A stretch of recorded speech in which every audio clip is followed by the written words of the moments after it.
పరిచర్య అంటే ఏమనుకుంటున్నారండి? అసలు పరిచర్య అంటే ఏమనుకుంటున్నారు?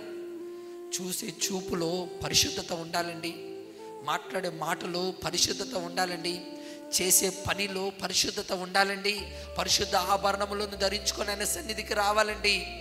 ఎంత భయంకరంగా తయారైపోయిందండి ఈరోజు, ఎంత భయంకరంగా తయారైపోయింది పరిచర్య.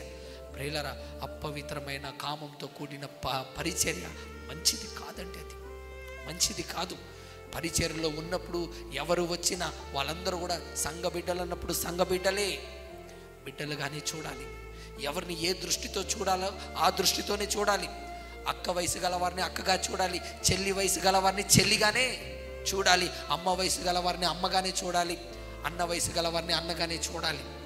అది బైబిల్ పెట్టిన నిబద్ధత మనకు. కానీ మనం దానిని దాటెళ్ళిపోతున్నాం. దానిని దాటెళ్ళిపోయి లుక్స్కి వెళ్ళిపోయి తర్వాత ఉన్న అందానికే వెళ్ళిపోయి ఈరోజు ఎక్కువ పాపాలు జరిగిపోతున్నాయండి. ఒక్కసారి లైఫ్లో మిస్టేక్ జరిగిందా చాలా కష్టమండి.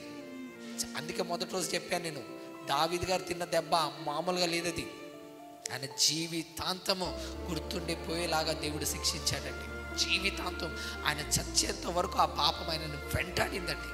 అందుకే వీటి జోలికి వెళ్ళకూడదని దేవుడు అంటున్నాడు. కాబట్టి కామాతురతను కూడా ఏం చేసుకోమని అంటున్నాడు? చంపేసుకోవాలని అంటున్నాడు. ఇది అవునా? అవసరం అంటే అవసరమే. ఏ స్త్రీని కూడా, పరాయి స్త్రీని కూడా మోహపు చూపుతో చూడకూడదని ఒక గట్టి నిర్ణయం కావాలండి.